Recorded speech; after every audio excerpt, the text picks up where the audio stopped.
नमस्कार बच्चों, BA final year की क्लास में सभी का स्वागत है। आज जो हम श्लोक लेंगे वहाँ से श्री कृष्ण जो है अर्जुन से कहते हैं कि अभी तक मैंने तुम्हें ज्ञान योग जिस प्रकार से मैंने तुम्हें समझाने का प्रयत्न किया, ज्ञान योग के विषय में तुम्हारी बुद्धि को तैयार किया, किंतु अब निष्काम कर्म योग के विषय में मैं तुम्हारी बुद्धि को तैयार करूँगा ताकि तुम कर्म के बंधन से मुक्त हो जाओगे और समझ जाओगे कि निष्काम कर्म योग क्या है और इस युद्ध को करने के लिए तैयार हो जाओगे। इसी को वो इस श्लोक में बताते हैं। एषा ते अभिहिता सांख्ये बुद्धिर्योगे त्वमिमां शृणु बुद्धिया युक्तो यया पार्थ कर्मबंधम प्रहास्यसि। अर्थात ऐसा बुद्धि, तुम्हारी जो ये बुद्धि थी, अभी तक जो मैंने तुम्हें ज्ञान दिया, सांख्य अभ्यता, सांख्य के विषय में यानी कि ज्ञान योग के विषय में कही गई थी। तू योगे इमाम शृणु, कि तुम अब इसे योगे कर्म योग के विषय में सुनो। पार्थ, हे पार्थ, हे अर्जुन, यया बुद्धया, जिस बुद्धि से युक्त होकर तुम कर्म प्रबंधम, कर्म के सारे बंधनों से प्रहास्यासी, यानी कि कर्म के सारे बंधनों को अपने से दूर कर दोगे। अर्थात श्री कृष्ण समझा रहे हैं अर्जुन को कि सांसारिक प्रपंचों से तुम घिरे हुए थे और उसमें घिरे होकर के तुम युद्ध नहीं करना चाहते थे, किंतु जब तुम ये समझ जाओगे कि वास्तव में तुम्हारा कर्म कोई महत्व नहीं रखता और कर्म योग जो है, वैसे देखो योग गीता का आधार है, ज्ञान योग, कर्म योग, और मुख्य रूप से निष्काम कर्म योग की शिक्षा जो है गीता में दी गई है कि किस प्रकार से तुम्हें अपने आप को कर्म के बंधन से मुक्त होकर के जो है कार्य करना चाहिए। कर्म के विषय में ज़्यादा सोचना नहीं चाहिए। अर्थात सोचना नहीं चाहिए का कहने से मतलब है यहाँ पर इनका कि जब और खासतौर से गीता की विशेषता भी यही है कि सांख्य के ज्ञान को कर्म के साथ जोड़ देने में है और केवल ज्ञान पंगु होता है, ज्ञानहीन कर्म अंधा होता है, ज्ञान और कर्म का मेल ही कर्मयोग है।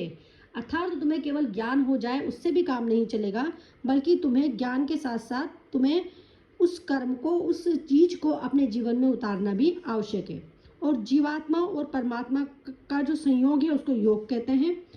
योग वह है जो चित्त को एकाग्र करके जीव को नित्य सत्य में स्थित कर देता है। अर्थात कहने का मतलब व्यक्ति कर्म बंधनों को छुड़ा करके, और जब उसके कर्म के बंधन छूट जाते हैं, जब वो निष्काम भाव से कर्म करता है, तो स्वतः ही पवित्रता, प्रकाश और आयुष्य जो है उसके अंदर विद्यमान हो जाता है। उसकी चित्त की जो वृत्तियां हैं वो ज्ञान योग को व्यवहार में लाने के लिए जब तैयार हो जाती है और फिर जब कर्म योग उसको वो अपना लेता है, तो ऐसी परिस्थिति में अगर तुम इसको अपना लोगे, समझ लोगे मेरी बात को, तो तुम युद्ध के लिए बिल्कुल तैयार हो जाओगे। ये बात यहाँ पर श्री कृष्ण अर्जुन को समझाते हैं। नेक्स्ट जो श्लोक है बच्चों, नेहा भी क्रम नाशो प्रत्यवायो न विद्यते स्व अल्पमपि अस्य धर्मस्य त्रायते महतो भयात्। अर्थात यहाँ पर श्री कृष्ण अर्जुन से कहते हैं कि यह जो मैं तुम्हें गीता का जो ज्ञान दे रहा हूँ, यह ज्ञान, इसका जो कर्मयोग का जो ज्ञान है, निष्काम कर्मयोग का जो ज्ञान है, इसका कभी नाश नहीं होता, इसका कभी विपरीत फल भी नहीं होता। और थोड़े से भी अगर तुम इस धर्म का आचरण कर लोगे तो महान भय से तुम तर जाओगे, क्योंकि तुम्हारा जीवन सफल बन जाएगा।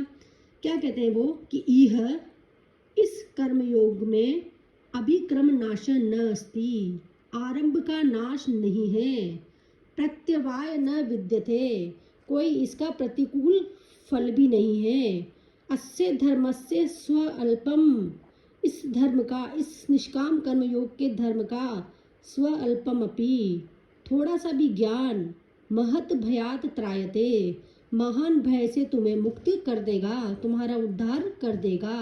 कहने का मतलब तुम सफलता और आनंद से युक्त हो जाओगे, तुम्हारी मुक्ति हो जाएगी। यानी कि इस कर्म योग को अगर तुम स्वीकार करते हो तो इसमें किसी भी कर्म का तुम्हारे का नाश नहीं होता, कोई इसका विपरीत फल भी नहीं पड़ता। ज्ञान रहित कर्म तो नष्ट हो जाता है, उसमें दैवीय बल नहीं होता, किंतु अगर कर्मयोग का प्रारंभ हो जाता है तो व्यक्ति सहज में ही अंतिम ध्येय तक पहुंच जाता है। और कर्मयोग का प्रारंभ होते ही ऐसा सुख मिलता है जिसे कि व्यक्ति बयान नहीं कर सकता। एक बार कर्मयोग अनंत उत्साह जगाकर जीवन की जागरूकता, सावधानी और स्फूर्ति से भर देता है। कर्मयोग का आरंभ जो है वो मंगलमय है। कर्मयोगी को तत्काल ही शांति मिल जाती है, क्योंकि वो कर्मों के बंधन से मुक्त हो जाता है। हमें सारे जो अशांति है हमारे मन की, वो कर्मों के बंधन की वजह से ही है। जब हम उससे मुक्त हो जाएंगे तो निश्चित रूप से हमें, जब कर्मयोग का बीज जो है वो हमेशा विद्यमान रहेगा, जब हम उस बंधन से मुक्त हो जाएंगे तो हमें निश्चित रूप से शांति प्राप्त होगी। किसी भी कार्य को हम करेंगे केवल अपना कर्तव्य समझ के करेंगे, उसके फल की इच्छा हम नहीं करेंगे। और इसी प्रकार आगे समझाते हैं कि सांसारिक कर्मों का मार्ग तो बाधाओं से भरा हुआ है। पग पर पग दुख, निराशा, शंका तुम्हारे अंदर आती रहेगी, किंतु मनुष्य दुखी हो जाएगा और झूठ वैराग्य के लिए दौड़ेगा, अकर्मण्य होकर जीवन जिएगा। तो ऐसा भी हमें नहीं करना है, हमें निष्काम कर्मयोगी बनना है, अकर्मण्यमय होकर के, यानी कि कर्म से रहित होकर के जीवन हमको नहीं जीना है, और कर्म से युक्त होकर के ही हमको जीवन जीना है, ताकि हमारे अंदर प्रज्ञा और शांति विद्यमान रहे। आगे वो अगले श्लोक में कहते हैं, व्यवसायत्मिकता बुद्धि एकेव कुरु नंदन, बहुशाखा हनंताश्च बुद्धयो अव्यवसायिनाम। देखो बच्चों, यहाँ पर श्री कृष्ण फिर से अर्जुन को समझा रहे हैं कि जो व्यक्ति कर्मयोग का पालन करता है उसकी निश्चयात्मक बुद्धि होती है, यानी कि उसकी बुद्धि एक ही होती है। वो अपनी विचारधारा को एक ही सही दिशा में चलाता है, जबकि जो अस्थिर विचार वाले, जो विवेकहीन व्यक्तियों वाले होते हैं व्यक्ति, उनकी बुद्धि अत्यंत, यानी अत्यंत शाखाओं वाली हो जाती है। कहने का तात्पर्य ये है कि अगर तुम कर्मयोग को अपनाओगे तो तुम्हें ये पता रहेगा कि मेरा कर्तव्य कर्म क्या है और मुझे क्या करना है आगे की जिंदगी में, किस प्रकार से मुझे कर्मों के बंधन से मुक्त होकर के केवल अपने कर्म पे ध्यान देना है कि मुझे कर्म करना है, अपने कर्तव्य को पूरा करना है। किंतु जो व्यक्ति इन बातों को नहीं समझते हैं, उनकी बुद्धि तो अस्थिर होती है, क्योंकि वो समझ ही नहीं कर पाते हैं कि ये करना चाहिए या वो करना चाहिए। तो उन व्यक्तियों की बुद्धि अस्थिर होती है, अशांत होती है। तो तुम्हें भी कर्मयोग को अपनाकर अपनी बुद्धि को शांत बनाना है। श्री कृष्ण कहते हैं कि कुरुनंदन, यानी हे कुरुनंदन अर्जुन, व्यवसायत्मिकता बुद्धि एक है कुरुनंदन, कि हे कुरुनंदन, कुरुनंदन के यहाँ पर अर्जुन के लिए प्रयोग किया गया है कि हे कुरुनंदन अर्जुन, व्यवसायत्मिकता बुद्धि एक है, यानी कि जिनकी निश्चयात्मक बुद्धि होती है, जिनकी बुद्धि कर्म योग से युक्त होती है, एक ही होती है। जबकि बहुशाखा ही अनंताश्च बुद्धियो अव्यवसायिनाम, जबकि जो अव्यवसाय व्यक्ति होते हैं अर्थात विवेकहीन व्यक्ति होते हैं, उनकी बुद्धि जो है अनंतश्च, बहुत सारी शाखाओं वाली और अनंत होती है, यानी कि वो एक विचार पे दृढ़ नहीं रह पाते हैं। उनकी बुद्धि बहुत सारी शाखाओं वाली होती है, उनकी बुद्धि अनंत होती है, वो अपनी बुद्धि को पूरी तरह से एक जगह एकाग्र नहीं रख पाते हैं। तो तुम्हें ऐसा नहीं बनना है, तुम्हें एकाग्र बनना है, सत्य में स्थित रहना है, संतुलित रहना है, सम और निश्चय बुद्धि रखनी है अपनी। और जो दूसरे प्रकार की बुद्धि होती है वो बहुत सारे भेदों वाली होती है, कामनाओं के पीछे दौड़ने वाली होती है, चंचल होती है और संशयात्मक होती है, यानी कि संशय से भरी हुई होती है।